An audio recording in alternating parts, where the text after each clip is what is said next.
C'est une histoire vraie qui va tous vous toucher. Je m'appelle Justine, j'ai 38 ans et je suis une enseignante de primaire. Aujourd'hui, je vais partager avec vous mon histoire. C'était un soir que je n'oublierai jamais. Après le dîner, mon mari et moi étions assis au salon. Chacun de nous était occupé à faire ce qu'il voulait. Moi, je corrigeais un exercice de production, alors que lui, il jouait sur son smartphone. Quand tout à coup, mes larmes ont commencé à couler sur mes joues silencieusement. Mon mari a ressenti ma tristesse.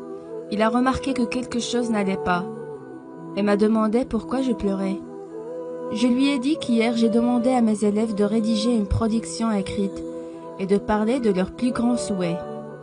En corrigeant, la dernière feuille m'a énormément touchée. Ce petit garçon a écrit « Mes parents adorent leur smartphone.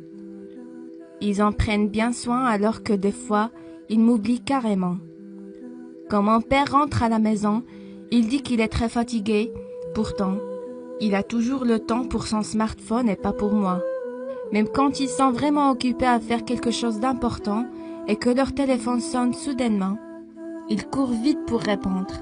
Mais quand c'est moi qui leur demande quelque chose, ils m'ignorent complètement, et ce, même quand je pleure.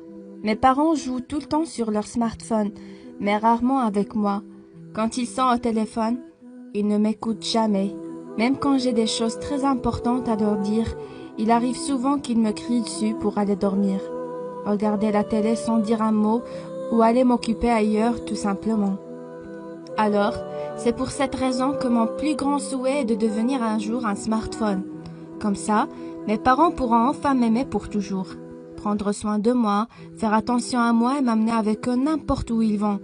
Devenir smartphone est mon plus grand rêve, car j'aime trop mes parents.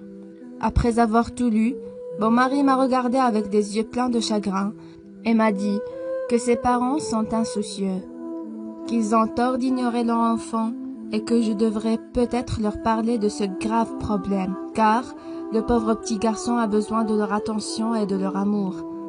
Puis il m'a demandé si je connaissais les parents de cet élève. Je lui ai dit que oui, je les connais très bien, car c'est notre fils qui a écrit ça.